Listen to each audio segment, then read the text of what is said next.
yung mga walang katapusang pagdududa, matatapos din siya.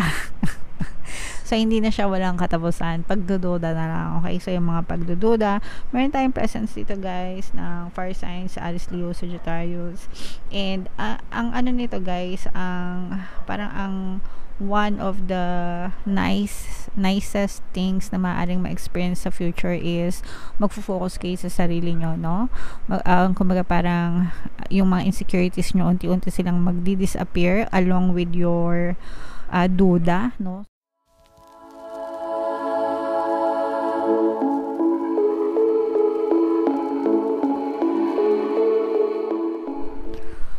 Hello guys, hello Pisces, welcome back to Pinoy Pixie Tarot. Ang pamagat ng ating episode for tonight is past, present, future, another timeless reading guys para sa inyo. Shuffle ko yung cards, hanapin ko yung energy ng Pisces.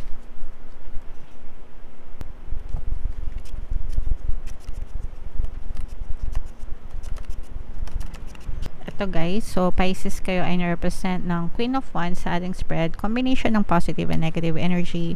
General reading lang guys, pwede mag-resonate, pwede hindi. If in case hindi kayo naka-resonate, try nyo siyang panoorin next time, next year, next month. Dahil ito'y timeless reading, so next time baka mag-resonate na siya para sa inyong mga kapiksi. So itong nasa babang spread mga kapiksi, ito yung ating past energy, okay, or past circumstances. Sa iyong recent past guys, mayroon ditong presence ng air sign, Aquarius, Gemini, Libra. For some of you, maaari kayo nagkaroon ng tawag dito, conflict with this person, mga kapiksi. Pwedeng karelasyon nyo to guys, partner or specific person, or just anybody from your quantum bubble guys, na pwedeng best friend nyo rin, or parang parang matagal nyo nang kakilala itong person na to, parang matagal na yung pinagsamahan nyo nitong person na to, mga kapiksi. And maaari kayo nagkaroon ng conflict dito sa kanya. Ibig sabihin ng conflict, hindi kayo nagkasundo, pwedeng nagkaroon kayo ng pagtatalo, ganyan. And parang parang after nun, parang walang naging movement, parang nakalimbo kayo, nakahang, hindi nyo alam kung bati kayo, hindi nyo alam kung magkaaway kayo. Parang ganun, no? And parang nagkaroon din kayo ng parang block ba? Parang block sa relationship nyo. Ibig sabihin parang nagkaroon kayo ng emotional gap with this person, mga kapiksi. Pwedeng isa din sa mga dahilan ng pinag-awayan nyo is distance, no? Lalo na kung kayo ay LDR nitong person na to, mga kapiksi. And especially guys kung ito is sa partner or specific person na LDR, kasi nakikita natin dito na parang kung ano-ano yung tumatakbo sa isip nyo with your person, kaya kayo nagkakaroon ng conflict kasi parang meron kayong mga duda, meron kayong mga takot, may mga fears, you're entertaining unwanted, unnecessary thoughts toward your person, and parang yun yung mas nakadagdag pa ng conflict. So in short, especially kung sa let's say relationship talaga, parang nakadagdag ng conflict sa inyo na LDR na nga kayo, tapos kung ano pa yung iniisip nyo dun sa person nyo na nakakasama dun sa inyong relationship, mga kapiksi. Tapos parang hindi nyo alam kung paano siya i-fix or kung paano siya maaayos. Sa ating present energy, nakikita natin na talagang tumitindi itong mga problema na to, although nararamdaman din natin na tumitindi yung problema, pero matibay pa rin naman yung pagmamahalan nyo sa isa't isa kasi parehas na kayong mature, no? Ibig sabihin, you're old enough to know what's right and what's wrong, and mahal nyo yung isa't isa, mga kapiksi. So despite the distance, despite ng mga challenges, parang mas meron sa inyo, parang nagiging bigger person. Pag sinabing pasensya na kayo, may lumilipad-lipad sa paligid natin. Anyway, yeah, parang meron sa inyo nagiging bigger person. Ibig sabihin, parang nagiging maunawain, maintindihin, ganyan, trying to understand always the other person para lang patuloy na magkasundo. At saka, nakikita din natin dito, mga kapiksi, is nagkakaroon ng tawag dito, effort yon para mag-usap yon. So nakikita natin na nandun yung mga effort, although feeling ko yung iba sa inyo guys na insecure kayo, so may have insecurities and regrets, ganyan. And let's say for example, pag inaaway mo yung person mo, parang nandun naman na nagsisisi ka agad na inaway mo siya, parang nare-realize mo agad na mali yata yung sinabi ko, nasaktan ko yata siya, masyado yata ako nag-over, masyado yata ako nag-assumptionista, ganyan. So parang kayo din nare-realize nyo agad yung pagkakamali nyo, and handa agad na mag-sorry, ganyan, maglambing. Tapos the other person naman, sabi ko nga, para nagiging bigger person para mas maintindihan or para mas maging harmonious na lang ba yung inyong relationship. Alright? So in the near future guys, ayan, may mga blessings pa kayo, and mas magiging peaceful din yung inyong relationship, mga kapiksi, and yung inyong mga tawag dito, aligaga, yung mga aligaga nyo sa pag-iisip, matatapos din. Kumbaga mag-e-end din yung mga walang katapusang pagdududa. Okay? Yung mga walang katapusang pagdududa, matatapos din siya. So, hindi na siya walang katapusan. Pagdududa na lang. Okay? So, yung mga pagdududa, meron tayong presence dito, guys, ng fire signs, Aries, Leo, Sagittarius. And, ang ano nito, guys, parang ang one of the nicest things na maaaring ma-experience sa future is magfo-focus kayo sa sarili nyo, no?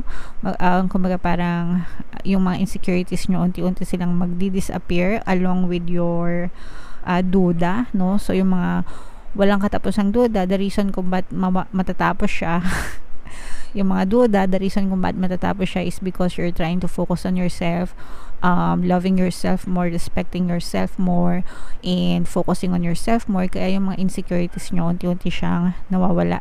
Yung reason lang naman guys kasi kung ba't kayo nagdududa sa person nyo is you feel unsecured, no? May mga insecurities kayo, especially syempre hindi nyo nakikita kung sino yung kausap nila, kasama nila, ganyan. Tapos kung ano-ano na yung mga imagination sa isip. Excuse me. Ayan, so magkakaroon din kayo ng peace of mind, wag kayong mag-alala, and magiging maliwanag pa sa sikat ng araw, no, yung inyong pagmamahalan, and yung kumbaga yung kinabukasan ng inyong relationship. So, itong story na to guys, definitely it resonates sa mga kapiksi natin na LDR, na may mga karelasyon, mga kapiksi, lalo na kung nagkakaroon kayo ng mga problema sa relationship nyo, LDR. Huwag kayong mag-alala kasi in the near future, magbabago na yung takbo, magliliwanag din yung lahat sa inyo. So guys, self-love, no? Importante yung self-love, subliminal. Pakinggan nyo palagi para mawala yung mga insecurities nyo, kasi yung insecurities ay ang anay na sumisira sa relasyon. Kapag insecure kayo, syempre kuda ng kuda, duda ng duda dun sa person, and pag duda ng duda, syempre nandun yung away ng away kahit hindi naman totoo. Okay, so if you feel secured, if you love yourself, if you feel secured, hindi kayo mag-iisip ng kung ano sa person nyo, and magiging peaceful yung inyong pagsasama. So, i-mind nyo na to, mind peaceful relationship, mind harmonious relationship, mind wonderful relationship, no? Kasi talagang blessed kayo ng love and abundance sa inyong relationship. Kumbaga, abundance of love, mga kapiksi. Excuse me. Alright? So, yeah. Comment down below, Pisces, if naka-resonate kayo dyan. Tingnan natin, guys, yung additional na mensahe sa inyo ng inyong mga angel guides gamit itong deck na to, spirit guides. Habang sinashuffle ko to, guys, panoorin nyo muna itong video natin regarding sa ating paano mag-manifest ng abundance video course. Kapiksi, sawa ka na ba sa mga struggles at hirap sa buhay mo? Masipag ka ba at masikap sa buhay ngunit hindi ka pa rin umaasenso? Ilang beses ka na bang nag-attempt magnegosyo at mag-invest pero palagi ka pa rin nalulugi? Sa pagkakataon na ito ay maaaring may subconscious beliefs ka na nagiging balakid sa iyong pag-unlad at pagyaman. Introducing, paano mag-manifest ng abundance video course. Dito ay matututunan mong ma-overcome ang mga balakid mo para tuluyan ka ng umunlad, umasenso, sumagana, maging matagumpay, successful at maswerte sa iyong kabuhayan, pera, trabaho, negosyo, salapi at kaperahan ng bonggang-bongga. Dali, mag-send na ng email sa pinoypixitaro@gmail.com at simulan na ang iyong pagyaman ngayon. Alright, so gusto mo bang yumaman, kapiksi? Kung gusto mong yumaman, umunlad at umasenso ng bonggang-bongga, mag-avail ka na ng course. Sobrang ganda talaga niyan. And good news guys, dahil magpapasko, extended ang ating sale until November 31 mga kapiksi. Mayroon tayong 10% discount sa lahat na mag-avail ng course. So mag-avail na kayo guys habang may sale tayo. Meron din tayong email coaching, manifest your desires using the law of attraction. If meron kayong mga specific na gusto nyong i-manifest, pwedeng love and relationship, pwedeng money or career, pwede kayo guys magpabook ng email coaching session with me. Mag-send lang kayo ng email sa pinoypixitaro@gmail.com. So, ito yung ating additional message guys. So, simplihan lang natin mga kapiksi, easy does it, no? So, ibig sabihin nito, wag kayo masyadong maturete, wag kayo masyadong mag-worry, wag kayo masyadong madali, or don't force things to happen, especially pagdating sa relationship guys. Everything is occurring in perfect timing. Alam nyo guys, pagdating sa relasyon, hindi yan minamadali, hindi yan nira-rush, hindi yan kinokontrol, no? You just affirm and pray for what you want to happen in your relationship. Sabi ko naman sa inyo guys, yung relasyon, pinagdadasal talaga yan.